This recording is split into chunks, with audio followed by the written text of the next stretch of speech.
The world ain't all sunshine and rainbows. It's a very mean and nasty place, and I don't care how tough you are, it will beat you to your knees and keep you there permanently if you let it. Our world wants to try and tell you who you are, but you can't listen to the world. You can't have a faith that's dictated by the world. You gotta have a faith that dictates this world. The enemy's gonna try to label you. You're a loser, you're a failure, your past is too big, but you better know who you are. I want to see how far I can go. I want to see what I can accomplish. I want to see what I can do, what I can be, what I can have. I want to see.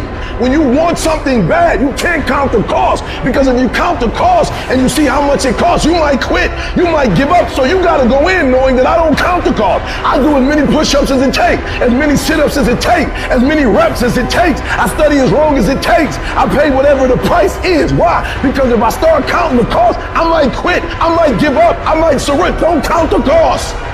You get to a point when you don't count it. You just do whatever it takes to get whatever you want. There's nothing in your life that's worthwhile, that's quick and easy. Everything worthwhile is uphill. Doesn't come to you. You have to fight for it every day. You have to climb for it every day. I want to ask you, what are you going to believe? Are you going to believe in yourself? Are you going to believe everybody else's judgment on you? You see, I will try 100 times to get up, and if I fail 100 times, if I fail and I give up, do you think that I'm ever going to get up? No. But if I fail, I try again and again and again. For as long as I try, there's always that chance of getting up. There's two sides of pain. There's one side of pain that's the suffering and the discomfort side of pain. But then there's another side of pain that's called effort. It's called glory. And if you never tap into it, it's because the first time you felt it, you backed off. The first time you felt, that burn, the first time you felt that it's too much. And we rationalize with ourselves to where we automatically stop. That's why a bunch of us give up so much in life so quickly. But suppose I told you the greatest pain of my life is the reason I'm standing here today. See, sometimes we think the pain is what controls us. It's actually our subconscious mind that if we ever tapped into that, that's what dictates most of our lives. Life is rough. You can allow it to destroy you, or you can allow it to build you up.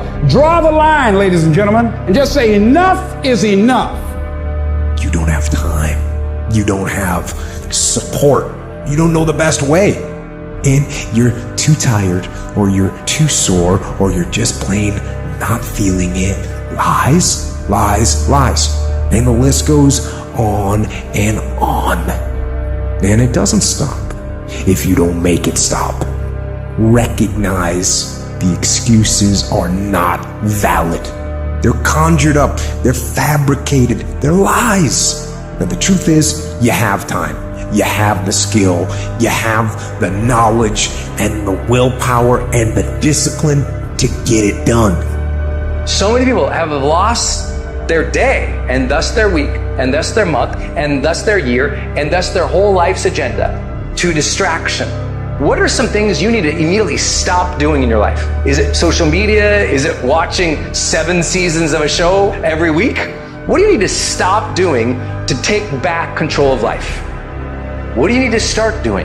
And what do you need to start doing every day, every week, every month, every year to be on your A game? Discipline buys you freedom to do what you want. We do not retreat. We do not give up. We do not surrender. And the reason why most of you are not successful is because every single time stuff not going your way, you give up, you quit, you let go, and people feel weakness. They feel it.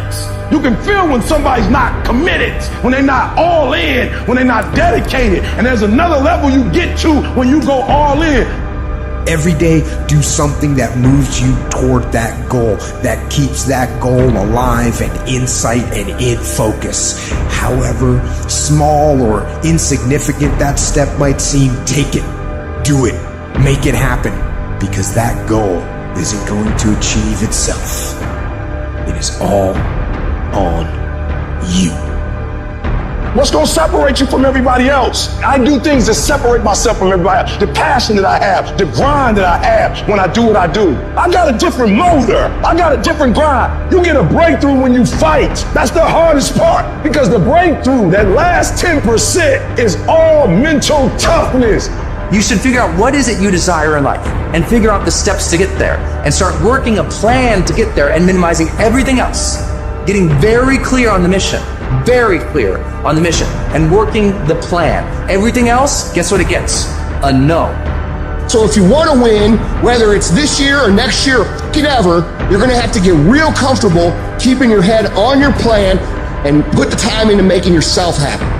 You concentrate on winning. You concentrate on dominating. Listen to me. Meditate on this stuff. Focus on this stuff. And when we focus on that, that's where our energy is going to go. I need you to take ownership of your thoughts. I need you to say with me, this is my mind. These are my thoughts. I control what I think. Not the circumstances, not the situations. I control what I think. I choose where I'm going. And I will use my thinking. I will use my thoughts to make the rest of my life the best of my life. If you lose a job, keep the faith. If you lose a spouse, keep the faith. If you have to downsize, keep the faith. If you have to move in with your mama, keep the faith. If you're at your wit's end, keep the faith. If you have to catch the bus, keep the faith. If you have to dumb, keep the faith. If you get sick, keep the faith. If you lose your kidneys, keep the faith. If you got heart trouble, keep the faith. You might not get a new heart, but you gotta keep your faith. When things are going real good, when you first start off, life is playing with you. You're going to hit a wall. You're going to be going and things look great. You're excited. You're going to tell everybody about it. And then all of a sudden you hit a wall. Wham! And that wall shocked some people. That wall discouraged some people. Some will choose to go back. They turn their power down. And they have defeated themselves in their minds and say, I can't do it. And there's some small number who, when they hit that wall, they decide, wait a minute, I'm supposed to be over there. This kind of person refuses to be denied. This person doesn't care about the pain. This person comes back again and again and again.